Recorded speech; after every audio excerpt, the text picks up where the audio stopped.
Hi, my name's Mark and I'm from Napoleon. I'm here today to talk to you about our Prestige P500 RSIB. This is the top model of this category. So we're going to take a look at our unit right from the top to bottom. So as you can see, this is a beautiful stainless steel unit, and with a 304 stainless steel lid, it just looks absolutely beautiful. What we have at the end here is we have our cast aluminum end caps, and the reason we do that is for rigidity. So when you pick it up, you can see that it's very, very rigid and it's not going to be wobbling all over the place. Then when you actually look under here, we have a double-lined lid. And now the reason we do the double-lined lid is it keeps the heat in, which is really important because you don't want to have to keep reheating your grill. But also, when you are using it, you won't see discoloration on the lid, which is really important because you want your grill to look as good for as long as possible. Now, the one other thing I do want to mention about our lid is that it's a roll-top lid. So when it moves up, it's actually nice and easy to roll, nice and smooth, and it doesn't go back as far as a normal barbecue would. So you can actually push it up just a little bit closer to your wall or on your deck or wherever you have it, so you have a little bit more space.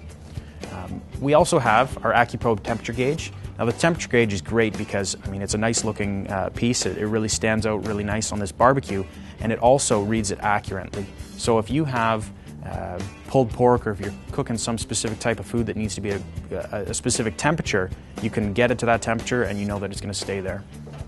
So when we look under the hood here, we've got some heavy stainless steel solid grids. Now, as you can tell with this, we have our classic wave grid on it.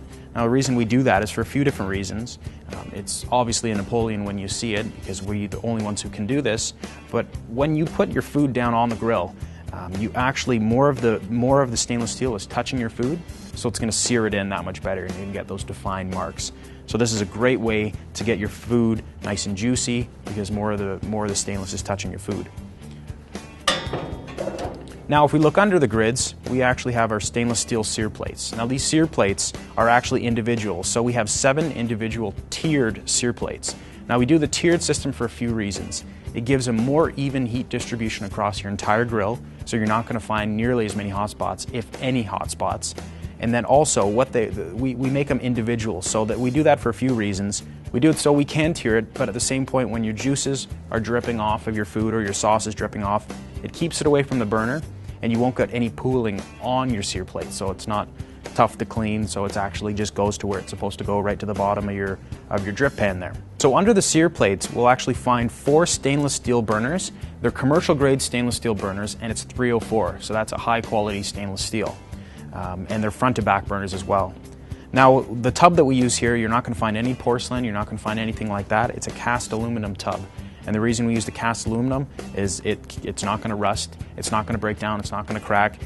It's going to be there for a long time. This is going to be something that's going to be around for 10 or 20 or 30 years. So from there, we're going to take a look at our control panel. Now, what we have on our control panel is, as I mentioned, we've got 4 burners. Then we have an infrared burner in the back, which I'll get to in a little bit. And then we have an infrared side burner as well.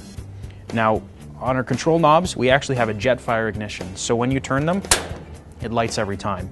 So it's nice if you just want one burner on. If you're going to be cooking and slow cooking something in the middle, you can turn both your outside burners on and leave the inside with no burners on. You're going to be able to cook something really nice. Now, this is a stainless steel control panel as well, so it fits in with everything else that you see, the stainless steel. So on the other side of the barbecue here, we have our infrared